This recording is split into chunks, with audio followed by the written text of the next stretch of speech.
House of EdTech, Episode 9. You're now listening to Chris Nessie on the House of EdTech.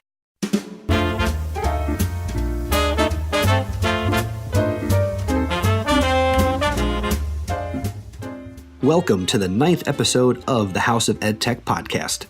I am your host, Christopher Nessie. House of EdTech is the podcast that explores how technology is changing the way teachers teach and the impact that technology is having in education. My objective is to discuss the technology that is changing our classrooms and schools.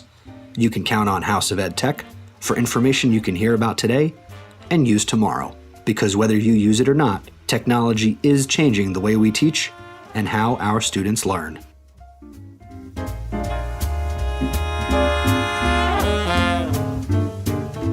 Hey everybody, thank you for coming back to the House of EdTech.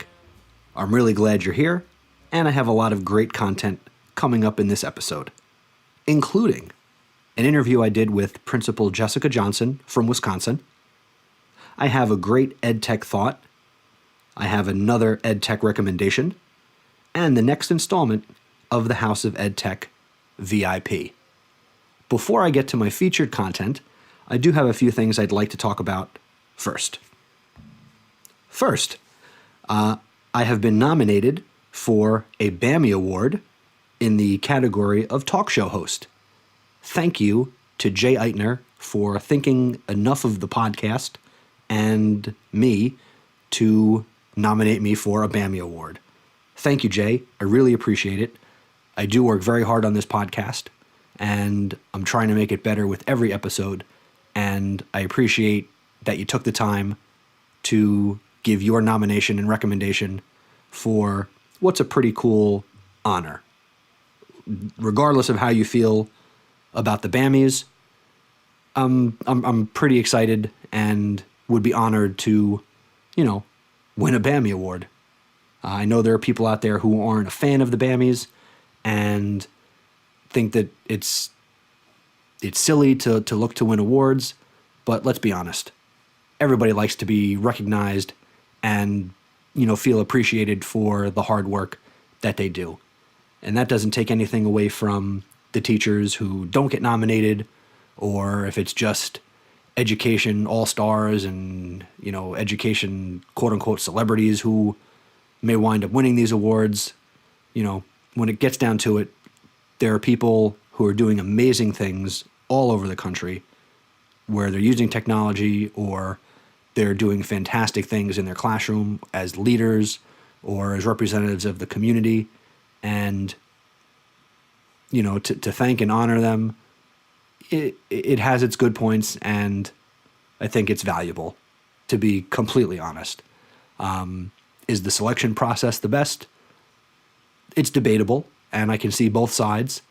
But I am appreciative that, somebody has looked and seen what I'm doing here. So we'll leave it at that. If you want, there's a link to the blog post I wrote about my BAMI nomination in the show notes to this episode, and you can read more there. So that's all I got to say about that. I'd like to also give a couple of shout outs to start the episode. First, to Julie Greller. Julie is the media specialist at Ridgefield Park Senior High School in New Jersey. And thank you, Julie, for listing the House of EdTech podcast as one of the 30 best technology and education podcasts on your blog. And for those that aren't familiar with Julie's work, her blog is called A Media Specialist's Guide to the Internet. Julie is an award-winning blogger, and her blog won the 2013 EduBlog Award for Best Library Blog. So congratulations to you, Julie, on your honor as a blogger. And you can visit Julie's blog at mediaspecialistsguide.blogspot.com. And there's obviously a link to Julie's blog in the show notes for this episode, number 9. My next shout out goes to Miss Jessica Runts. She's a middle school Latin teacher from North Carolina, and Jessica is living the dream as a brand new teacher. She has a passion for education technology and finding ways to make her classroom a joyful place to learn. She recently started a professional blog with a gentle nudge from yours truly. I encourage you to check out Jessica's new blog and read her first post, which is her story about why she wanted to become a teacher. I really enjoyed reading this post. It struck a lot of chords with me, and I think it'll strike a lot of chords with you if you check out her blog, which you can find at magistrarunts.blogspot.com. That's Magistra Runtz, Runtz. Oh, and one more thing before I get to episode number 9's featured content. This episode is released on April 27th, 2014, and April 27th is my birthday. Happy birthday to me. I'd like to give special recognition to my wife, my son, my friends, and my family, who over the last 33 years, well, not my wife or my son, but everybody who I know who has come into my life, left my life, and has somehow had an impact on who I am, where I am, and what I am today. Thank you to everybody in my life for making me who I am. Happy birthday to me. And now, without any further ado, or awkward pauses and silence, let's get to this episode's featured content, my interview with Jessica Johnson.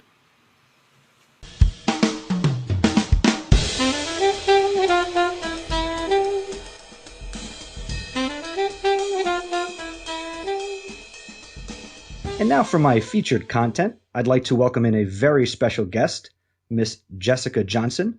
Jessica is principal at an elementary school, and she's also the district assessment coordinator in Dodgeland, Wisconsin. She is passionate about reading, writing, the power of Twitter, and the concept of leading with a quote-unquote coaching hat as an administrator. She's also a first-time author. You can check out her first book, Adventures in Block World, a novel for young Minecraft fans. She co-moderates the EduCoach chat on Twitter each Wednesday night at 10 p.m. Eastern, 9 Central. She also co-hosts live the Principal Cast podcast each Sunday night at 9:30 p.m. Eastern, which, as you all know, I am a huge fan of, and you'll hear my name thrown out quite often as some wacky guy in the audience. And if that wasn't enough, Jessica Johnson was also recently named the 2014 Elementary School Principal of the Year in the state of Wisconsin. So everybody, let's welcome Jessica Johnson to the House of EdTech. Oh, thanks for that great intro, Chris. It's great to be here with you. Great intros only happen when great people do great things. So those are all your accolades that I could fit into about 30 seconds. Actually, those great things just come from the great network that I have to learn from and pull from and use their ideas. That's right. Beg, borrow, and steal. Yes. So thank you for being here. I'm looking forward to a great conversation. So I'm just going to get right into it. How do you leverage technology as an educator? First, if you could talk about what you did as a classroom teacher, and then now as an administrator. Well, I feel like I used technology as a teacher when it was just invented. I was the first teacher to get a smart board, have a document camera. I hogged it. I loved using it. Once I used a document camera and a smart board, I could not go back to those crazy overhead projectors.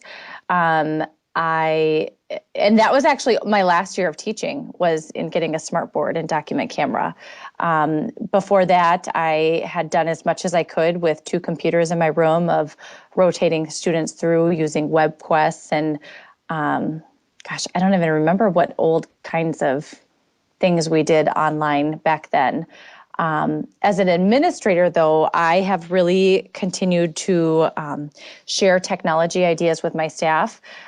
In the building that I'm in, when I first came here, there was really not much technology at all. Even to the point of how our library was, I use the example that when I went to check out my first book from the library, the librarian handed me an index card and told me to write my name on it. And I started laughing. And she had a serious look on her face, and I kept laughing. And then I realized she was serious, that was how we checked out books in the library. So that's kind of the example of where we were at with technology back then. At the end of my first year, I shared with staff the idea of, how about we get a couple of smart boards on portable smart boards and we could start trying them out. And they were upset at the time. How now we have to learn one more thing. How often are you going to make us use this? And it's funny to think back to that in my first year, where now in my 6th year here, we have a smart board in every classroom. Every teacher has a laptop. All of our students in preschool through 5th grade all have an iPad. And our teachers and our students are doing some really awesome things with learning and integrating technology every day in what they're doing. So that's kind of a big, broad answer to your question. It's also the answer that makes me say, cheese isn't the only reason to come to Wisconsin. No, there's more than cheese here. It just, from my perspective, where I am and what I do, I mean, I see a lot of inequalities in technology integration, from town to town here in New Jersey. So it's not fair. Yeah, we're really lucky. We have a really incredible superintendent that just has a great vision and will support, whatever we need. We have a very supportive board. So we're very fortunate here. Now, with the fact that you're fortunate, can you talk a little bit about what technology's role is in education from your perspective? Well, I see technology as a way to really engage students in their learning process, to be able to really differentiate and give them choice in what they're doing and get them really level the playing field of where your school is at. We are a very rural school. I think technology and social media has really helped our teachers to be aware of what's going on in other schools and level that playing field to be able to learn new things and get our students to the same levels that students are anywhere, whether it's in Wisconsin or New Jersey or California. Do you find that in to use your words, leveling the playing field, that over the 6 years as social media has become more popular and you support your teachers in using things like that, do you find that you have more teachers using social media, things like Twitter, etc.? Yes. I was the first person in the building to use Twitter. I'm sure they just thought I was a total wacko, that crazy Twitter lady that never stops talking about Twitter. But now, I've got quite a few teachers that are on Twitter. They're not as active as me. That's probably not even possible to be as active as me on Twitter. But they lurk and learn and get ideas, and we'll tweet out to find ideas or follow hashtag chats. They're also more on Pinterest than anything, and find great ideas there. And it's really been a huge opener for teachers to gain new ideas. They used to, and this I'm sure is in any building, rural school, we are the only elementary school in our district. We're a very small district, so it's not like they can talk to, the other 4th grade teachers at the other school. So really, it used to be just close your door and do your own thing. But now we don't have to do that. We don't have to start over with something new when the Common Core standards come up. We can find out what other people are doing and learn from them. What are some of the tools that you have recommended to your teachers that they try out? Not as like a mandate, coming from you being the principal, but what are some of the favorite things that you'll recommend to teachers to try out or use or get involved with? Okay. So I just realized today, I used to be the one that recommended everything to them and they would start using it. Today, that's no longer the case. They're finding things and recommending to each other. So that's really awesome. But things that I've shared with teachers would be blogging with students, Evernote, Edu Creations app, iMovie. Why can't I think of anything else right now? Because I put you on the spot. Yeah, Today's Meet. Oh gosh, I'd have to pull out a list of things. You started by saying now you're getting to hear teachers recommending things to each other. What are some things that maybe you haven't heard of that teachers are using? I had heard of tools, but just, never really got time to figure out or learn. I have some teachers who are using Edmodo really well. I have one teacher that I need to even figure out what this means, because I'm the first one that shared edu creations with my staff. But then now one of my teachers figured out some back channel in edu creations, and she's already got, an edu creations channel for her class set up for literacy and social studies and science. And then there's the back channel set up already so they can be communicating on that. I'm like, I don't even know what you're talking about. I didn't know that existed. I have teachers that are, the students are using either Book Creator or just iBooks, and publishing their books that way and then airdropping them to each other.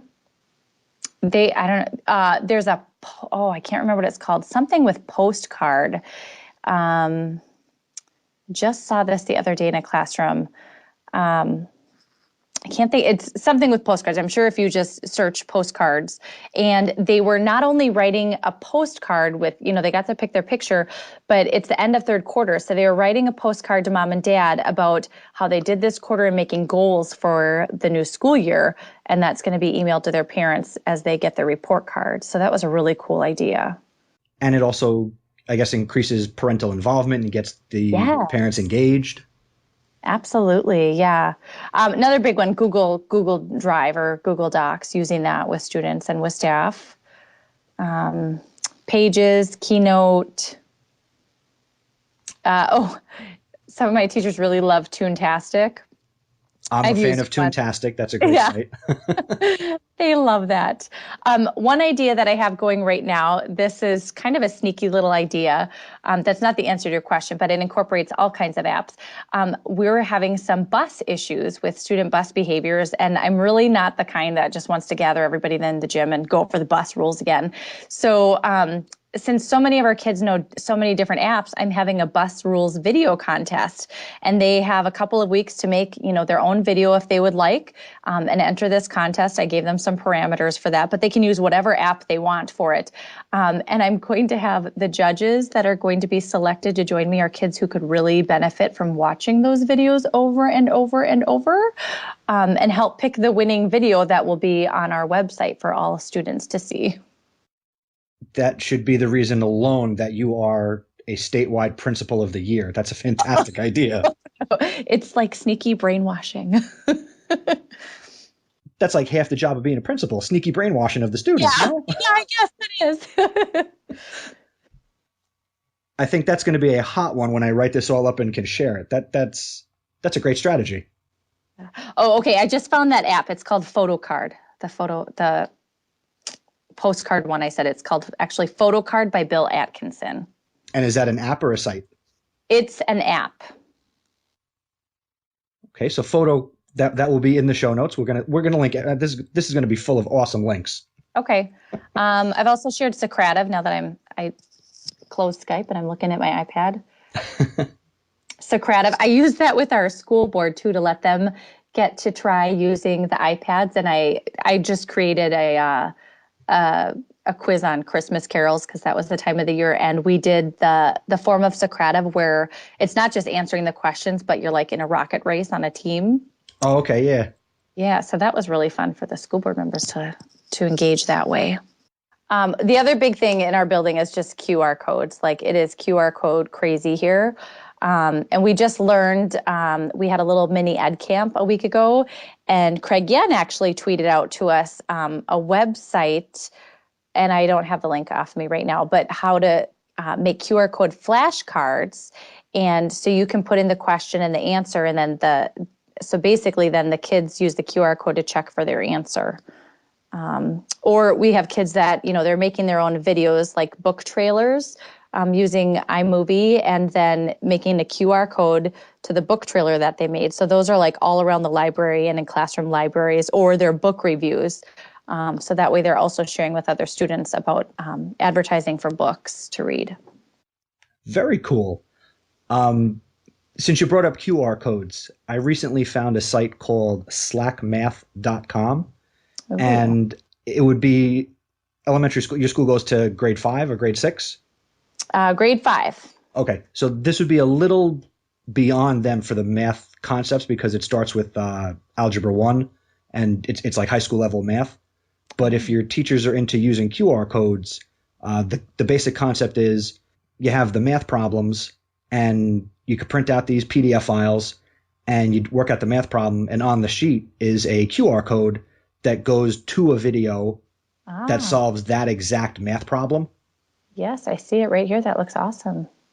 So that might be something where if your teachers and your staff are into QR codes, they could take the idea, make their own videos, or have kids make solutions and put the codes on future worksheets or graphic organizers.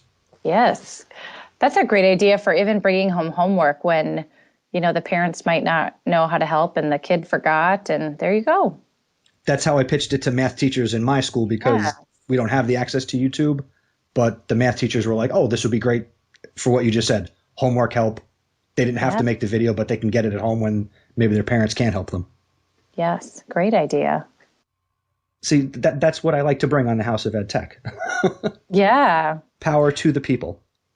And there are so many ideas and apps out there. What technologies do you think will have an impact on education, say, in the next year to 2 years? Our kids are already involved in learning so many things at home on their own. Google is a verb, YouTube is a verb now.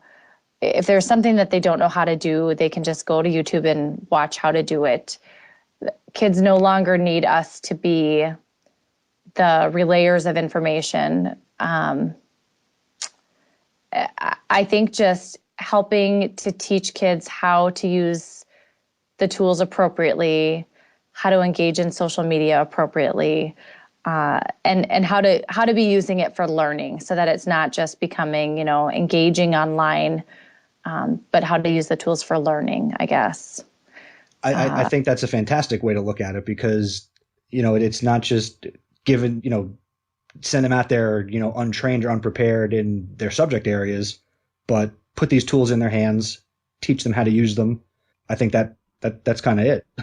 Well, and really just a way to engage them. I mean, despite the fact that we are over 50% free and reduced lunch, almost all of our kids have a computer or a tablet, or they're using mom and dad's phone at home, and they're playing games and they're doing things online. So how can we use those to engage them in school?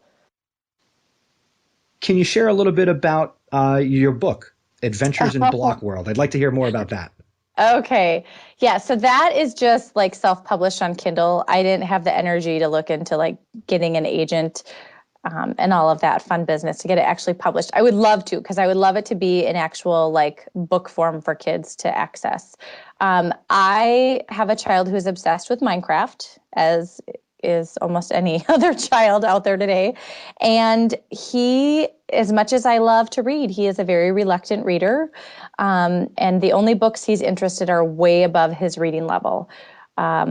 So I just started making up a story for him about a boy getting lost in Minecraft. It's kind of like Tron, but in Minecraft.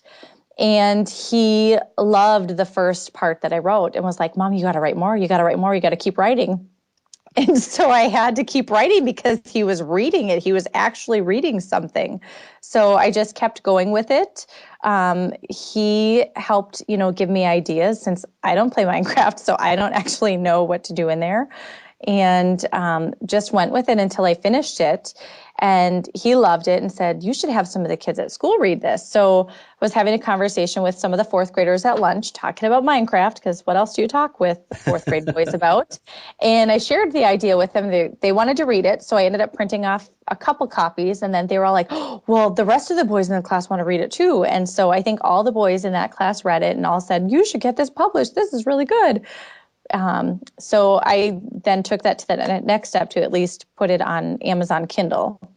I want to write another one. I've been so bogged down in the school year, my job, that darn job gets in the way. But I think this summer I'll probably write book 2 for that.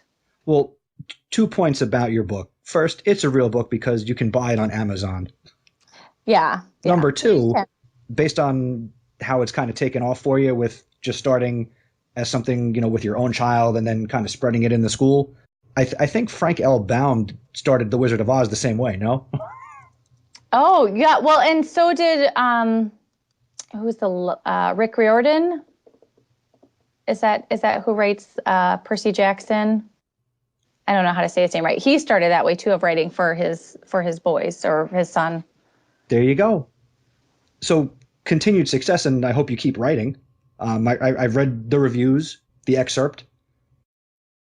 I'm not even that familiar with it, and I've asked people, what's the fascination, what's the obsession with it?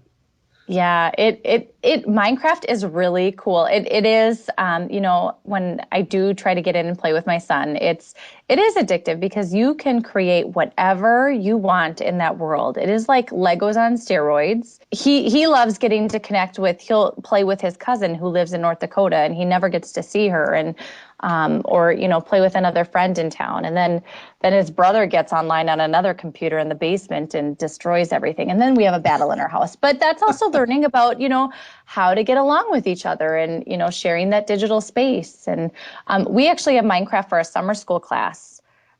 We bought the licenses to have in our computer lab, and I had it last year, and I'm going to have it again, and it's the most popular class, as you can guess. Nice. So there is value in gaming, which is great to see. To switch gears a little bit back to Twitter, you're one of the co-moderators of EduCoach. For those who might not be familiar with that chat, what's that all about? EduCoach was started by myself, Kathy Parrott, and Shira Lieberwitz. It is geared towards instructional coaches or instructional leaders. We chat every Wednesday at 9 o'clock Central Standard Time.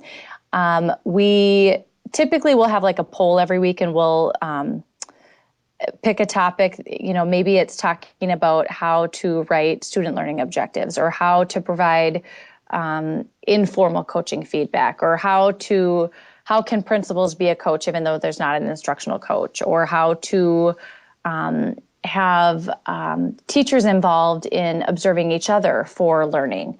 Right now, though, we're actually, every now and then we'll have a book study together, and we are currently reading and discussing Eric Scheninger's new book, Digital Leadership. However, I missed this week. That's okay. I mean, you're a principal. You have things to do. Yeah. Our mutual internet friends would mutually virtually kick my tail if I didn't say, talk about Principal Cast. Yeah, Principal Cast is fun. Principal Cast got started by Teresa Stager, who she and I used to both listen to Melinda Miller and Scott Elias's Practical Principles podcast. And then they kind of disbanded, and we hadn't found a principal podcast to listen to. So Teresa invited myself and Spike to join her in starting this endeavor, and which is funny because she is a first-year principal. So for her to take this on in her first year is just amazing. And then Amazing is code word for crazy, right? Yeah. Oh, in the principal world, yeah. Amazing means crazy, lunatic. Absolutely. You've caught on to that quickly. And we totally messed up the first time we tried to do it. And Jeff Bradbury, I've joined him a couple times on TeacherCast, and he was kind enough to say, you guys don't have a clue what you're doing. How about I help you out? So we didn't even have a name. I think Principal Cast just came because TeacherCast, Principal Cast. So we have a live podcast every Sunday night at 8:30 Central Standard Time, which is, it's live through using Google Hangouts, but you can actually just go to teachercast.tv to watch it or listen. And then there's also a live chat room in there. We do also have the hashtag PrincipalCast that people can just tweet with. And then you can download that, obviously, on iTunes or whatever Android app you've got for podcasts. But then the website is principalcast.com. And as you know, I'm a huge fan. I'm dedicated to being in attendance every week. You come hell or high are. water. Yeah, you've probably attended more than I have. You're always there in spirit most weeks. Yes. And you speak softly, but you carry a big stick. Well, I have to speak softly because my Wi-Fi always drops, and then I don't know if I'm just talking to myself in my office. Is there any chance that with that you'll ever do a remote host from maybe your house instead of the office? Oh, yeah. Sometimes I do host from home, but yeah. most times I end up in my office because there's no children to come up and say, Mom, I need a drink of water or whatever. I've held you for longer than I should, so I guess that's payback, me being classroom teacher and you kind of being stuck, not me being called down to the principal's office or however you want to say it. Yeah. It would help if I pre-wrote the jokes, but I try and do it as I go. For people that want to connect with you and pick your brain further, how can the House of EdTech audience connect with you? Well, I'm on Twitter. I'm Principal Cat, or no, I'm not. I'm Principal J on Twitter, which is really easy. You can send me a message there. My website is principaljay.net, so you can connect with me there. If you're on Voxer, I am also on Voxer. It's jjohns6603. I also love connecting on Voxer. Oh, then I'll be connecting with you soon too. Okay, great. Oh, before I forget, I did congratulate you on being the principal of the year in Wisconsin for 2014. Thank you. What does that entail? Do you have any special responsibilities or powers in the next 12 months? I'm still waiting to hear the news on that. I do know that I have to go to a couple of conferences in the state, which they're usually the typical conferences I go to anyways. And then in October, I get to go to Washington, D.C. with the other elementary principals, and it's, I guess, called National Distinguished Principals. So I have no input or no information yet on what that means, what I do, or anything at all. So I'll just be waiting to hear. Well, make sure you keep everybody posted, and I'm sure whatever you have to do, it's going to be fantastic. I hope so. Well, Principal Johnson, thank you for taking the time to stop by the House of EdTech. Congratulations again on your recently awarded Principal of the Year honors. And you shared a lot of great ideas, and I can't thank you enough for taking the time. All right. Thanks again for having me join you. And now let's get to this episode's EdTech thought. Social media is a very powerful tool. I use it every single day, both personally and professionally. But today I'd like to talk about social media and the fears that exist in education. Because, as we all know, not everybody embraces social media and tools like Twitter or Pinterest or YouTube, which I would also consider to be a social tool. And the world of education needs to embrace social media. I know there are a lot of fears out there about saying the wrong thing, typing the wrong thing, communicating with students outside of the classroom. But when you get right down to it, communication is communication. And tools like social media, specifically a tool like Twitter, is a tool that allows us as educators to knock down the walls of our classroom. I've preached in the past and made it a point to tell parents, there are no walls in my classroom. Everything is transparent. You can see what is going on because of tools that I use and employ, like Twitter or things like Selly, or a lot of people use Remind 101 to send out text messages directly to students, parents. And these are tools that some districts take advantage of, others don't. And I really think that more districts and teachers should employ the power of social media and really not be so afraid of it. We're adults.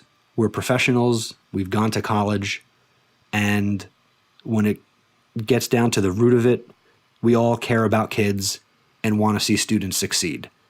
And if there's a tool or a resource that can help you do that and make a difference in the life of a young person, why aren't we embracing these tools and using them to their full potential to enhance our instruction and enhance the experience of our students?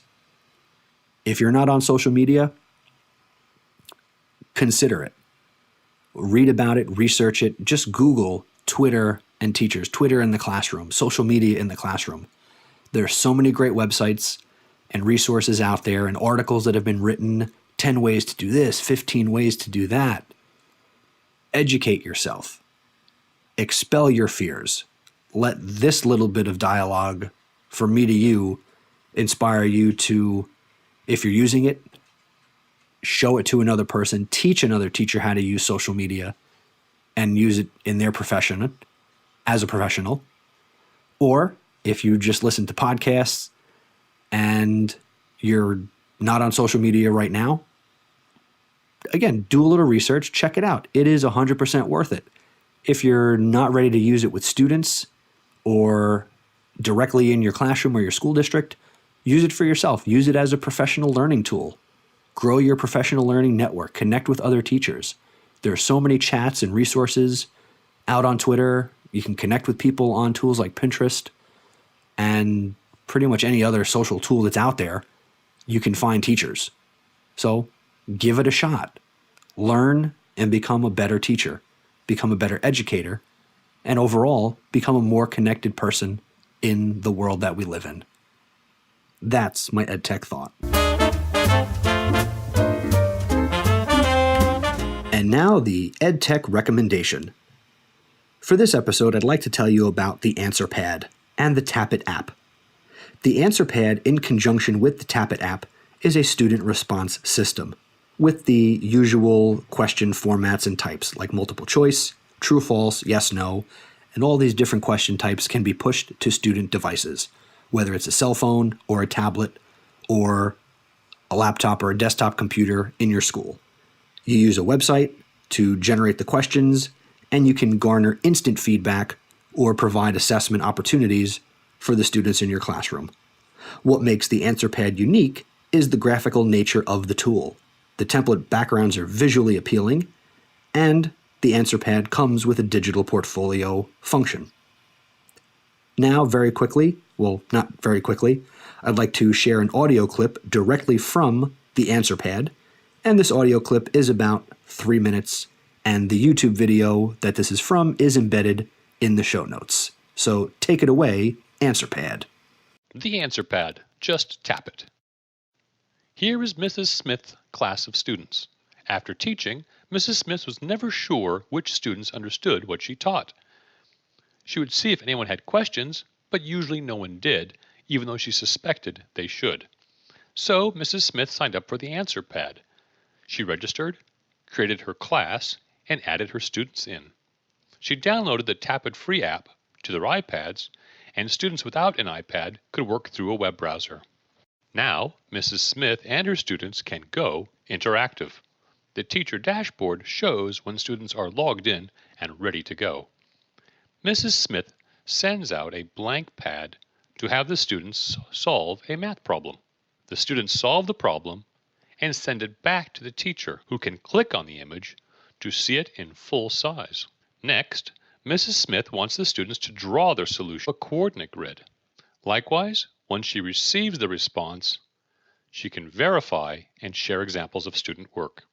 Mrs. Smith can also have the students type in an answer, such as writing an equation, or have them select an answer choice with a live bar graph of their responses.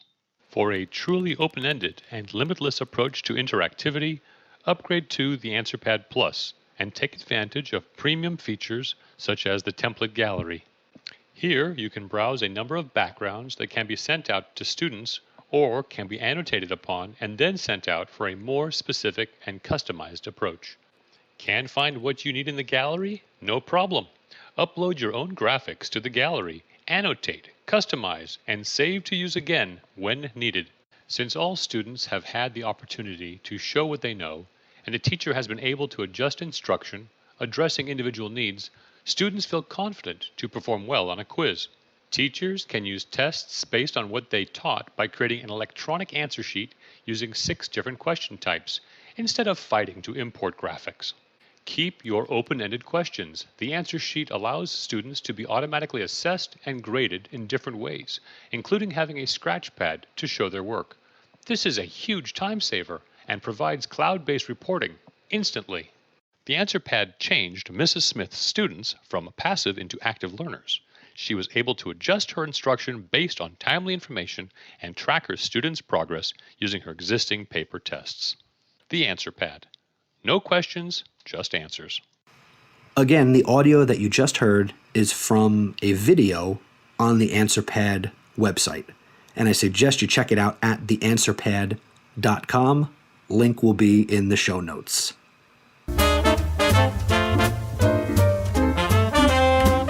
And now, everybody's favorite segment, the highly outrageous, highly contagious House of EdTech VIP.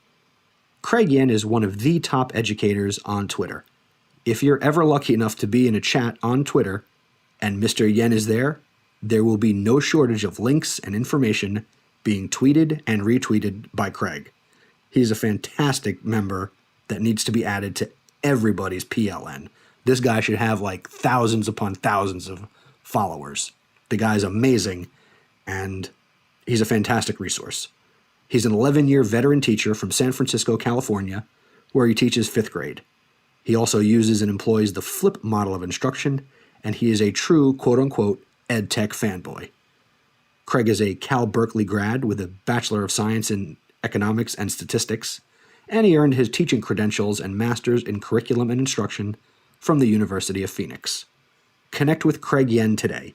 You can find him on Twitter at Craig Yen, CraigYen, and you can also go to Craig's blog, which is yenforteaching.blogspot.com. And that's yen, the number 4, teaching.blogspot.com. Congratulations, Craigie. You are the House of EdTech VIP.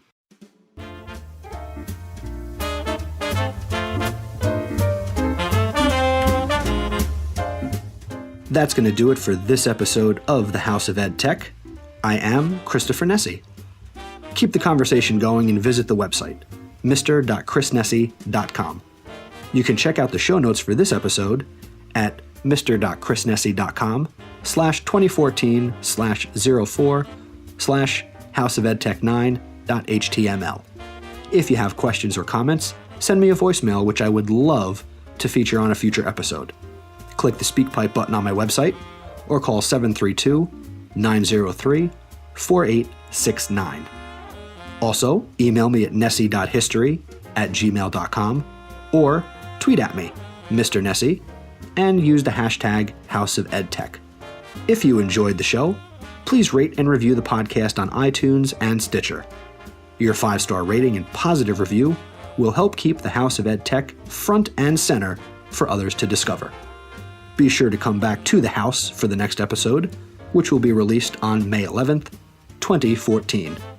Thanks for listening, and remember, using technology isn't difficult. Just give it a try.